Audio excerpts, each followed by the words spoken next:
Welcome to apa?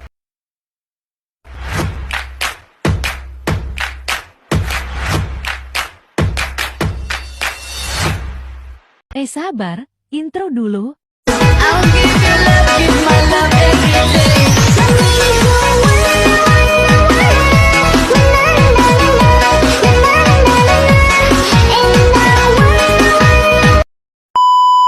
Oke, ayo lanjut.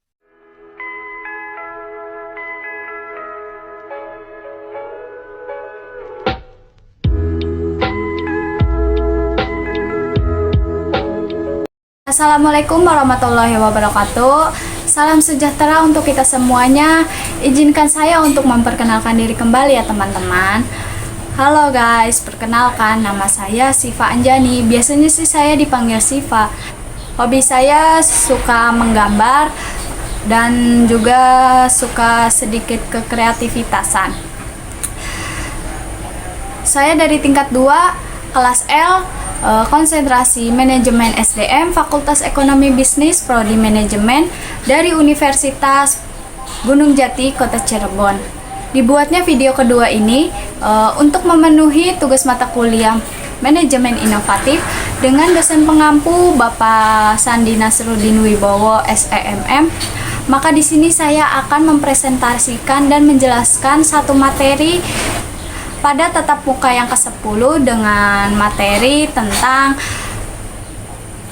budaya manajemen pengetahuan organisasi. Nah, dari kita semua pasti sudah tidak asing kan atau sering mendengarkan kata-kata dari budaya, manajemen, pengetahuan, organisasi. Nah, di sini saya akan membahas 2 jam kemudian. Nah, yang pertama saya akan membahas apa sih arti dari budaya. Ya nggak tahu, tanya yang mau tanya saya. Nah, mari kita bahas ya teman-teman. Oke, ayo lanjut. Nah, ada pengertian budaya sendiri. Menurut Muljono yaitu budaya adalah pola suatu suasana, material atau semua perilaku yang sudah diadopsi atau yang sudah dianggap oleh masyarakat sebagai cara tradisional sebagai pemecah masalah anggotanya. Dan ada juga pengertian budaya dalam organisasi pada sudut pandang budaya yang berbeda. Nah, yang pertama ada budaya merupakan produk konteks pasar-pasar di tempat organisasi beroperasi, peraturan yang menekan dan sebagainya. Yang kedua ada budaya merupakan produk struktur dan fungsi yang ada dalam organisasi. Misalnya itu ada organisasi yang tersentralisasikan berbeda dengan organisasi yang terdesentralisasikan. Budaya merupakan produk sikap orang dalam pekerjaan mereka. Hal ini berarti produk perjanjian psikologi antara individu dan organisasi. Maka dari itu, pengertian dari budaya organisasi menurut Robbins, budaya organisasi itu merupakan suatu persepsi bersama yang dianut oleh anggota-anggota organisasi. Kemudian yang mengacu pada apa yang mereka lihat dan apa yang mereka dengar. Maka bukan sesuai dengan apa yang mereka suka atau tidak suka. Nah, lalu mengapa sih masing-masing organisasi itu di perusahaan itu penting memiliki budaya organisasi yang tepat? Ya nggak tahu, tanya yang mau tanya saya. Nah, pentingnya budaya organisasi dalam perusahaan itu dapat mempunyai ciri khas tersendiri dari suatu organisasi yang dapat membedakan organisasi dengan organisasi lainnya. Nah, ada poin yang kedua, menurut kalian manajemen itu mencakup apa aja ya? Mari kita bahas. Nah, manajemen itu mencakup bahwa yang pertama mengkoordinasikan SDM, material dan keuangan ke arah yang tercapai tujuan organisasi yang efektif dan efisien. Yang kedua ada menghubungkan organisasi dengan lingkungan luar dan menanggapi kebutuhan masyarakat. Lalu yang ketiga mengembangkan iklim organisasi di mana orang dapat mengejar sasaran individu dan sasaran organisasi.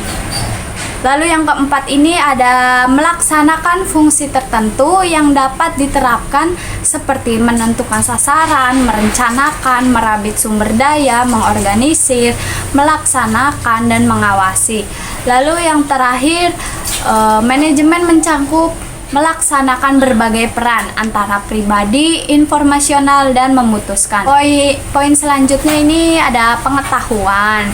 Kita semua pasti sering mendengarkan apa kata pengetahuan, tapi apa kalian tahu definisi dari pengetahuan itu apa? Ya nggak tahu, tanya yang mau tanya saya. Pengetahuan adalah seluruh kognisi atau pemahaman terhadap pengetahuan dan keterampilan untuk memecahkan masalah dengan kapasitas melakukan tindakan efektif, efisien, dan rasional. Jadi, kita dapat simpulkan dari ketiga kata dalam satu konsep budaya, manajemen, dan pengetahuan bahwa ketiga konsep di atas itu bertolak dari anggapan dasar. Ndara berpendapat bahwa budaya adalah kolektif mental program. Jadi budaya dapat diprogramkan atau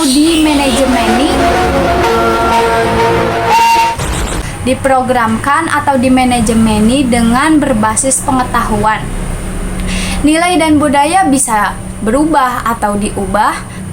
Yang sudah tentu sebagai proses budaya, manajemen, pengetahuan, meliputi dan kegiatan proses budaya. Nah, di poin yang selanjutnya itu ada budaya sharing pengetahuan. Dari intinya, manajemen pengetahuan adalah knowledge sharing atau transfer, atau dalam bahasa Indonesianya itu berbagi atau memberi pengetahuan tentang manajemen. Peningkatan nilai dari pengetahuan yang dimiliki perusahaan itu karena terjadinya knowledge sharing. Ada juga peran dan fungsi budaya manajemen itu terhadap pengetahuan. Yang pertama itu ada leadership, yang kedua ada sense of direction, yang ketiga ada climate, yang keempat ada positive teamwork, yang kelima ada value added system, yang keenam ada enabling structure, yang ketujuh ada appropriate competence, yang kedelapan ada developed individual. Ada 7 variabel yang mempengaruhi terhadap kesuksesan organisasi, dibagi menjadi 2 kategori, yaitu yang pertama hard element dengan bervariabel 3, yaitu struktur, sistem, dan strategi. Dan juga ada kategori soft element dengan variabel 4, yaitu style, staff, skill, dan juga shared value. Hard element itu yang lebih mudah didefinisikan dan ditentukan sehingga manajemen dapat langsung mempengaruhinya. Dan juga ada soft element yang lebih sulit dideskripsikan, kurang nyata, dan dipengaruhi oleh budaya.